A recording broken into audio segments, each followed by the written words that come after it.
felt invisible. I was no longer his wife. I was a duty, a role.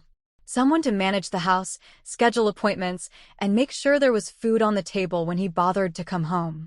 And when he did, he was there, but not really. He'd eat in silence, scrolling through his phone, nodding absent-mindedly as I spoke. At night, he'd turn off the light, roll onto his side, and fall asleep within minutes. No kiss, no touch, no warmth. I tried to tell myself it wasn't that bad. That maybe I was expecting too much. That love wasn't about constant affection. But then why did I feel so empty? And why did someone else's attention feel like air to a drowning woman? Ethan, David's best friend. The man who had always been around. The one who made me laugh when David barely noticed me. The one who asked how I was doing and actually waited for an answer. He was charming, warm, the kind of man who could make a woman feel like the most important person in the room. And maybe that was the problem. Because one night, I realized I liked the way he looked at me.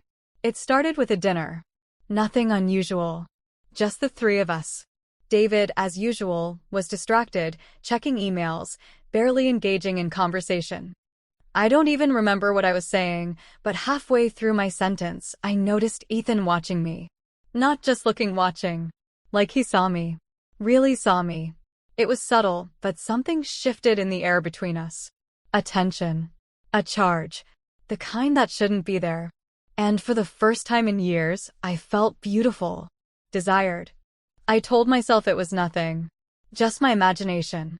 But that night, when I climbed into bed beside my husband, I felt an ache I hadn't felt before. Not just loneliness. Longing. And that was the beginning of everything. It started with disappointment. David had promised a weekend away, just the two of us. He said he needed a break too, that we'd reconnect, that he missed me. And I believed him. I packed my bag, planned my outfits, even bought new lingerie. A foolish, desperate hope flickered inside me, like maybe this time, things would be different.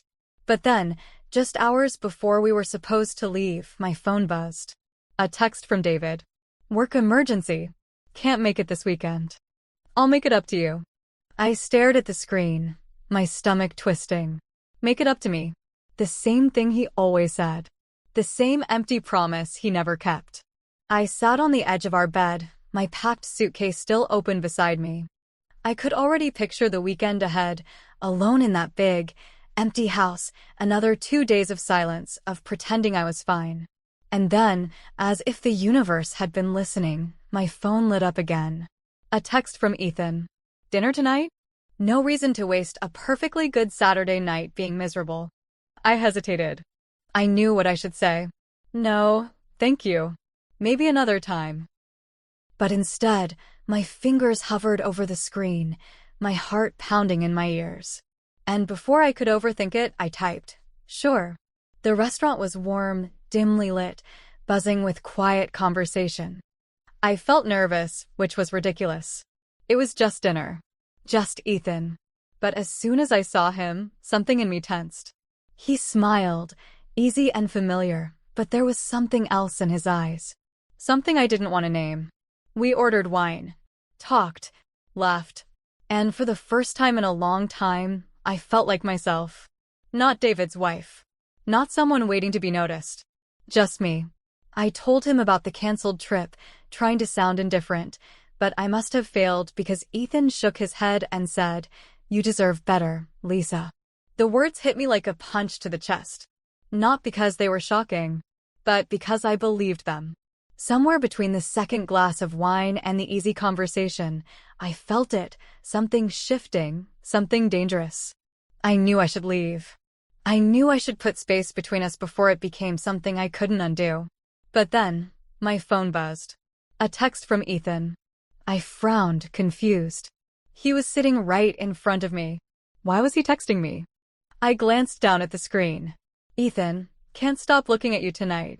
My breath caught. My hands went cold. I looked up at him, but his expression had changed. His face had gone pale, his eyes wide with panic. And then, just as quickly, he grabbed his phone, typing fast. Ethan, shit. That wasn't for you. I'm so sorry. Ignore that. I should have laughed it off. I should have teased him about it, made a joke, changed the subject. But I didn't. Because in that moment, something else happened. A thought. A realization. A feeling I shouldn't have entertained took root. He had sent that text to someone else. But the fact that it could have been meant for me? That was what made my pulse race. That was what made something inside me stir. Because for the first time in years, I wanted it to be for me. That night, I lay awake staring at the ceiling, replaying the moment over and over again. The text. The look on Ethan's face when he realized his mistake. The way my stomach had flipped, not with disgust, not with embarrassment, but with something far more dangerous. Excitement. I told myself it was nothing. An accident. A slip of the finger. But it didn't matter. The damage was already done. A crack had formed in the foundation of everything I thought I knew about myself. I wasn't supposed to feel this way. But I did. I rolled over and glanced at David. He was asleep, his back turned to me, the way it always was these days. I tried to remember the last time he had looked at me the way Ethan had tonight. I couldn't. I wanted to feel guilty. I should have felt guilty. But instead, all I felt was warmth. A quiet thrill, like I had just discovered something I wasn't supposed to see. And then the thoughts started. It's not like I've done anything wrong. I hadn't crossed a line. Not really. I hadn't touched Ethan. I hadn't kissed him. I hadn't responded to his text the way I secretly wanted to. I hadn't done anything. But I wanted to. And that was the real problem. I told myself I would forget it. That it was nothing.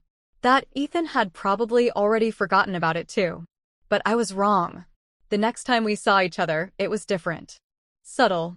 Almost imperceptible, but different. A hesitation in his greeting. A moment too long of eye contact. The way his fingers brushed against mine when he handed me a glass. And I let it happen. No, worse, I encouraged it. Not with words. Not even with actions. But with silence. With the way I didn't pull away when our arms touched. With the way I let my gaze linger just a little too long. With the way I felt his presence in the room like a live wire, crackling in the space between us. This wasn't supposed to happen. But the more I told myself that, the more I wanted it to. I couldn't stop thinking about him. Lying in bed beside my husband, I thought about the way Ethan had looked at me. I thought about the way he listened, really listened, when I spoke.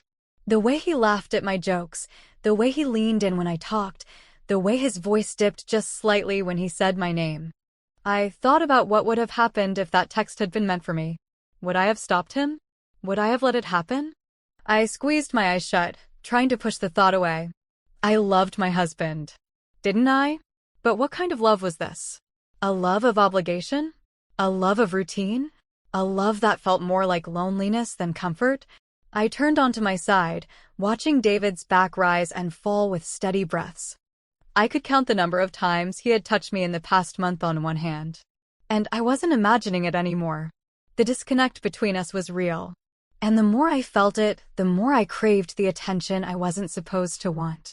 The attention that, whether I admitted it or not, I was already seeking. Because something had already shifted. And deep down I knew. This wasn't going to stop here. It started with a storm.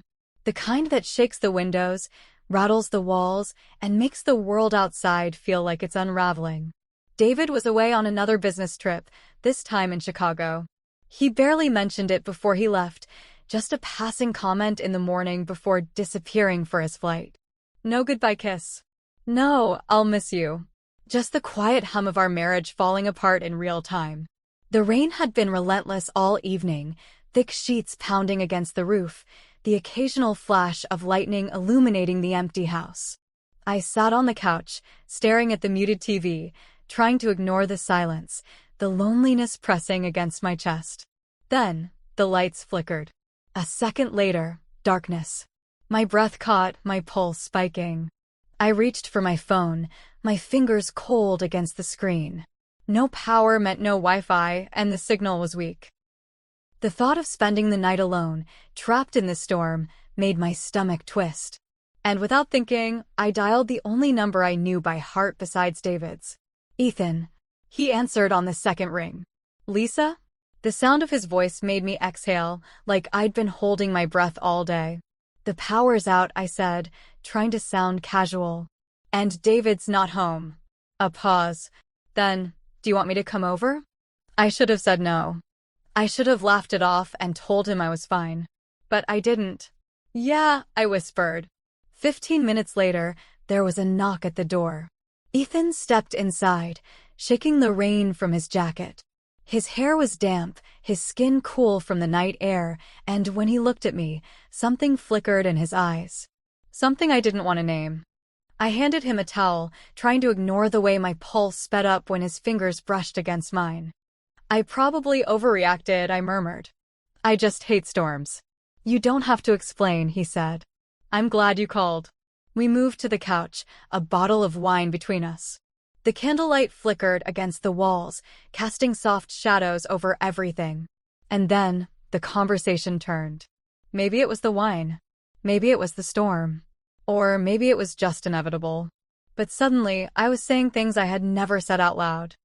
I don't even know if David sees me anymore, I admitted, staring at the deep red in my glass. It's like I could disappear, and he wouldn't notice. Ethan was quiet for a long time. When I finally looked up, his jaw was clenched, his fingers gripping the glass tightly. You deserve more than that, Lisa, he said. Something cracked inside me. The words felt like permission.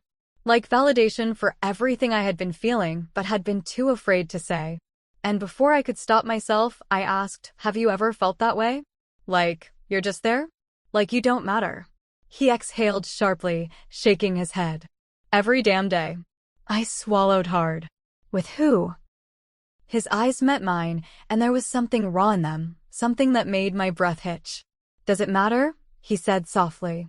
It did. But I didn't ask again. Silence settled between us, thick and heavy. The rain pounded against the windows, the wind howling outside like it was trying to drown out whatever was happening between us. And then, he reached for me. It was slow, hesitant, like he was giving me time to pull away. I should have moved, should have laughed it off, should have done something to stop what was happening. But I didn't. His fingers brushed against my cheek, warm and steady. I leaned into his touch before I could stop myself. And then he was closer. Close enough that I could feel his breath. Close enough that if I moved even an inch, our lips would touch. I felt my heart beat in my throat, a dizzying mix of fear and longing. This was it. This was the moment. 1 second. One decision. And nothing would ever be the same again. Then I pulled back. The world snapped back into place like a rubber band stretched too far. I stumbled to my feet, shaking my head. This is wrong. Ethan closed his eyes, exhaling sharply. I know. Silence. The air between us crackled, charged with everything we had almost done. Finally, he nodded. I should go. And just like that, it was over. Or at least, it should have been. But the truth was, something irreversible had already begun. Days passed, but nothing felt the same. Ethan and I hadn't spoken since that night. We avoided each other like we had made a silent, mutual agreement to pretend nothing had happened. But we both knew the truth. Something had shifted. Something dangerous. I told myself it was for the best. That what almost happened between us was a mistake, a moment of weakness that I couldn't afford to indulge in again. And yet, every time I closed my eyes, I felt the warmth of his breath against my skin. I replayed the way his hand had lingered just a second too long. The way my body had betrayed me, leaning into his touch before my mind could stop it. I wasn't the kind of woman who did things like this. At least, that's what I kept telling myself. But then, David came home. He walked through the door late, suitcase in hand, looking exhausted. I had almost forgotten he was coming back today. Almost. I greeted him with a kiss on the cheek, like we were two coworkers exchanging pleasantries instead of a married couple reunited after a week apart. He didn't seem to notice. Or care. But then, as he set his bag down, I saw it. A small, elegant jewelry box peeking out from the side pocket of his briefcase. I stared at it for a moment too long. Jewelry. He had bought me jewelry. A small thrill ran through me. It had been so long since David had given me something just because. Maybe this was his way of making up for lost time. Maybe I had been wrong all along. Maybe he did still love me. That fragile hope carried me through the night. Until I found the receipt. I wasn't looking for it. I had been tossing his dirty laundry into the hamper when I spotted it on the nightstand. A simple slip of paper, half crumpled, almost as if he had meant to throw it away, but changed his mind at the last second. Something told me not to look. But I did. And that was the moment my world cracked in two. 2 necklaces. 2 different sizes. 2 separate charges. My hands shook as I reread the receipt, my mind racing with possibilities. One was for me. The other wasn't. I felt something heavy lodge itself in my chest, thick and suffocating. I had spent years believing I was the neglected wife, the one left behind, the afterthought. But what if I wasn't the only one? What if David had been slipping away from me, not because he was too busy, not because he had lost interest, but because there was someone else? Someone younger? Prettier? Someone who wasn't just a wife, managing his house and keeping his schedule? The thought sent me reeling. I clutched the receipt so tightly my knuckles turned white. And then, before I could stop myself, I picked up my phone. I didn't think. I didn't hesitate. I dialed Ethan. I didn't tell him why I called. I didn't have to. He answered on the first ring, his voice laced with something unreadable. Lisa? I need to see you. Silence. Then, a slow exhale. Are you sure? I wasn't. I was furious. Heartbroken. Desperate. But in that moment, none of it mattered. I just needed something. Anything to drown out the ache clawing inside my chest. Yes, I whispered. The moment I saw him, I knew this was different. This wasn't an accident. This wasn't a near miss, a close call, a line we danced on but never crossed. This was a choice. And I was making it with my eyes wide open. Ethan didn't ask questions. He didn't hesitate. He just opened the door, and suddenly, I was in his arms, my fingers tangled in his hair, my body pressed against his. There was no hesitation this time. No guilt. Just need. Raw, desperate need. For the first time in years, I wasn't an afterthought. I wasn't waiting for affection that never came. I was wanted. And for just one night, that was all that mattered. I woke up tangled in unfamiliar sheets, my skin still humming from the night before. And then, like a tidal wave, it hit me. What I had done. What I couldn't undo. The weight of it crushed me, a suffocating, inescapable reality. Because no matter what David had done, I had done worse. And now I had to live with it. Sunlight streamed through the blinds, cutting through the darkness, pulling me back into reality. For a moment, I didn't move. I lay there, wrapped in sheets that weren't mine, in a bed that wasn't mine, in arms that weren't my husband's. And then, like ice water thrown over my body, it hit me. What I had done. I shifted, slowly pulling away from Ethan's warmth. My heart pounded in my chest, the weight of my actions suffocating. This wasn't a fantasy anymore. This wasn't a game of stolen glances and almost crossed lines. I had done it. I had stepped over the edge, and now there was no going back. Beside me, Ethan stirred. His eyes fluttered open, hazy with sleep. And then, as if he could feel the shift in the air, his expression changed. I saw the exact moment reality hit him too. Neither of us spoke. We didn't need to. Because we both knew this was the biggest mistake of our lives. I sat up, gripping the sheets tightly around me. My throat felt tight, my stomach twisted in knots. This never happened, I whispered. Ethan didn't argue. He just ran a hand down his face and nodded. This never happened, he repeated. But we both knew that was a lie, because it had happened. And now we had to live with it. Walking into my house felt different. Like I had dragged something dark and heavy inside with me, something I couldn't shake off. David wasn't home yet. That gave me time. Time to shower. Time to bury my guilt beneath layers of normalcy. Time to look at myself in the mirror and pretend I wasn't someone else now. Because I was. The woman staring back at me wasn't the same woman who had stood here yesterday. She had cracks now. Cracks that could never be undone. I busied myself with little things, straightening the pillows on the couch, wiping down the kitchen counters, even though they weren't dirty. I just needed something, anything, to make me feel normal again. But no matter what I did, I couldn't get rid of the feeling that I had ruined everything. Then, hours later, the front door opened. David was home. I froze, my hands gripping the edge of the sink, bracing myself for whatever was about to happen. He walked in, dropped his suitcase by the door, loosened his tie. And then, he kissed me. It was so simple. So casual. A kiss on the cheek, the way he always did after a long trip.